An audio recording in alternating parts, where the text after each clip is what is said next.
India private ലിമിറ്റഡിൻ്റെ 10 സിറ്റിയുടെ construction നടക്കുന്ന site.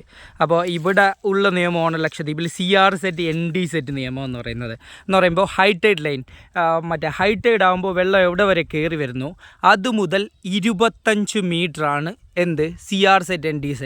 അതിൻ്റെ ഉള്ളിൽ ഒരുവിധ പെർമനൻറ്റ് കൺസ്ട്രക്ഷനും പാടില്ല. ഇപ്പോൾ ഇത് കാണാമല്ലോ, നല്ലൊരു സ്ട്രക്ചർ, കുറേ മറ്റേ ഇരുമ്പുകളൊക്കെ സ്റ്റീലൊക്കെ കെട്ടിയിരിക്കുന്നത് കാണാം.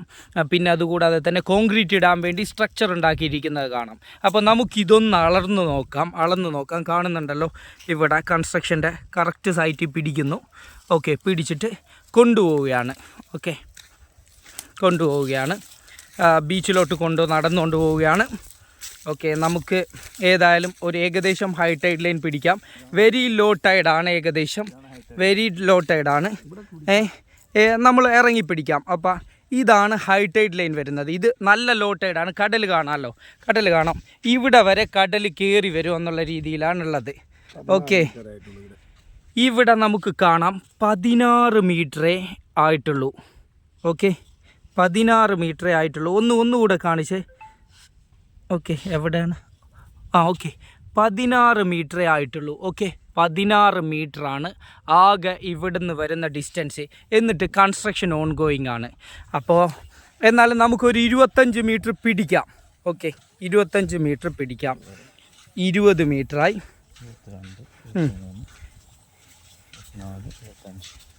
ഇവിടെയാണ് 25 മീറ്റർ വരുന്നത്. 25 മീറ്റർ വെള്ളം കാണാമല്ലോ. വെള്ളം ഇത് വെരി ലോ ടൈഡാണ്. ഈ ലോ ടൈഡ് ആകുമ്പോഴാണ്. ഹൈ ടൈഡ് ആകുമ്പോൾ ഏതായാലും ഉറപ്പായിട്ടും ദ്വീപ് കണ്ട പരിചയമുള്ള എല്ലാവർക്കും അറിയാം, അവിടെ വരെ വെള്ളം കയറി വരും. കാണുന്നുണ്ട് ശരിക്ക്. വെള്ളം വന്നത് കാരണം കര എടുത്തുപോയ സ്ഥലങ്ങളാണ് ഇതൊക്കെ. You can see very clearly. അപ്പോൾ അതിൻ്റെ ഉള്ളിലാണ് കൺസ്ട്രക്ഷൻ നടക്കുന്നതെന്നാണ് നമുക്ക് കാണാൻ പറ്റുന്നത്. അപ്പോൾ ഏതായാലും these are illegal things they are doing. അതുപോലെ തന്നെ 10 സിറ്റി എന്ന് പറഞ്ഞ് പെർമനൻ്റ് അല്ലാത്ത കൺസ്ട്രക്ഷൻ എന്നാണ് പറയുന്നത്. എന്നാൽ ഇവിടെ നടന്നുകൊണ്ടിരിക്കുന്ന കൺസ്ട്രക്ഷൻ്റെ സ്ട്രക്ചറും കാര്യങ്ങളും ഞാൻ ഏതായാലും കാണിച്ചു തരാം നിങ്ങൾക്ക്. ഇത് കാണാമല്ലോ, ഒരു തെയ്ത്തെങ്ങാണ് പറിച്ചിട്ടിരിക്കുകയാണ്. അപ്പോൾ ഇതൊക്കെ നാട്ടുകാരുടെ അല്ലെങ്കിൽ ആരെങ്കിലും കഷ്ടപ്പെട്ടുണ്ടാക്കിയതാണ്. ഇതൊക്കെ തനിയെ ഉണ്ടാവുന്നതല്ല. ഈ പ്ലാന്റേഷനും കാര്യങ്ങളൊക്കെ ഇതൊക്കെ തന്നെ സ്കൈ വോളാണ്. ബീച്ച് കബേജ് എന്ന് പറയുന്ന വെറൈറ്റിയാണ് ഈ സംഭവം.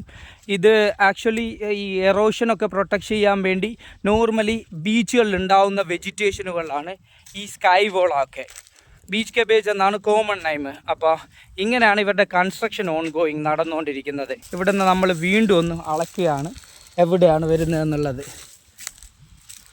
Okay, let's try it once again. High tide line നമുക്ക് നോക്കാം. 14 മീറ്റർ. 1370. 14 മീറ്റർ ലെങ്ത്തിലോട്ടാണ് വരുന്നത്. ഏതായാലും ഇവിടെയൊക്കെ വെള്ളം അടിച്ചു കയറുന്ന സ്ഥലമല്ലേ. അപ്പോൾ 14 മീറ്ററാണ് ആകെ വരുന്നത്.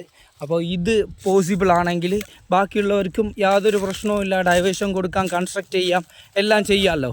ചെറിയൊരു കൺസ്ട്രക്റ്റ് ചെയ്ത ആൾക്കാർക്ക് വരെ ദ്വീപുകളിൽ നോട്ടീസ് കൊടുക്കുന്ന സമയത്താണ് ഇത്രയും സ്ട്രോങ് ആയിട്ടുള്ള കൺസ്ട്രക്ഷൻ ഇവിടെ നടത്തിക്കൊണ്ടിരിക്കുന്നത്. Anyhow, thank you everyone.